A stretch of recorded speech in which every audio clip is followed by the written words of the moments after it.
আপনার ব্যাগটা সরান। হ্যাঁ হ্যাঁ হ্যাঁ, নিশ্চয়ই। একটু সরে বসুন। কি সমস্যা আপনার? আমার দিকে এভাবে ভ্যালভ্যাল করে তাকাচ্ছেন কেন? মেয়ে দেখলে চোখ চোখানে উঠে পড়ে নাকি? টিকিট টিকিট টিকিট টিকিটটা কি? এটা তো এই বাসের টিকিট না। এই বাসের টিকিট না? না, তাহলে? আপনার বাসটা আমাদের বাসের একটু আগে বেরিয়ে গেছে। এই সিটটা ওনার, উনি দুটো সিটে বুক করেছে। সরি, আমি চলে যাচ্ছি।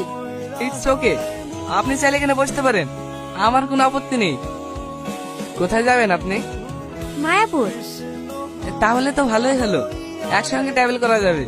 আমিও ওখানেই যাচ্ছি। মায়াপুরের কোথায় যাচ্ছেন আপনি?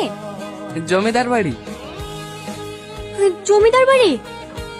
কি হলো, জমিদার বাড়ির নাম শুনে হঠাৎ দাঁড়িয়ে গেলেন যে? ভয় পান নাকি? না না, ভয় পাই না। বড় সাহেবকে আমি অনেক শ্রদ্ধা করি। জমিদার বাবু, আজকে হঠাৎ এই সময়? হ্যাঁ, আমার লাতে আজকে বাড়ি আসছে, তাই একটু বাজার দিকে যাচ্ছি। রোহন বাবু বাড়ি আসছে? হ্যাঁ। চাষবাস সব ঠিকঠাক চলছে তো? হ্যাঁ বাবু, আপনার তো সব ঠিকঠাক চলছে। আচ্ছা ঠিক আছে, হ্যাঁ আমি এখন আসি। কি রে, তোদের রান্না হইলো? হ্যাঁ হ্যাঁ খালাম্মা, এই তো হয়ে এসছে। একটু চেখে দেখেন তো কেমন হয়েছে। ওই তো জমিদার সাহেবের গাড়ি, আপনাকে নিতে এসেছে নাকি? হ্যাঁ, আমি তো এই গ্রামের কিছু চিনি না, তাই জমিদার সাহেব গাড়ি পাঠিয়ে দিয়েছে মনে হয়। ঠিক আছে, যান তাহলে। কি করু, এসে শুরু? আরে ওসব কিছুই না, চ। দাদু ভাই, আসতে কোনো অসুবিধা হয়নি তো? না দাদু, কোনো অসুবিধা হয়নি। না খেয়ে খেয়ে চেহারা কি অবস্থা করেছে দেখো তিনি। এক্সাম ছিল তো, তাই ঠিক মতো খাওয়া হয়নি। এবার তোমার হাতে খাবো, খেয়েই মোটাই যাবো।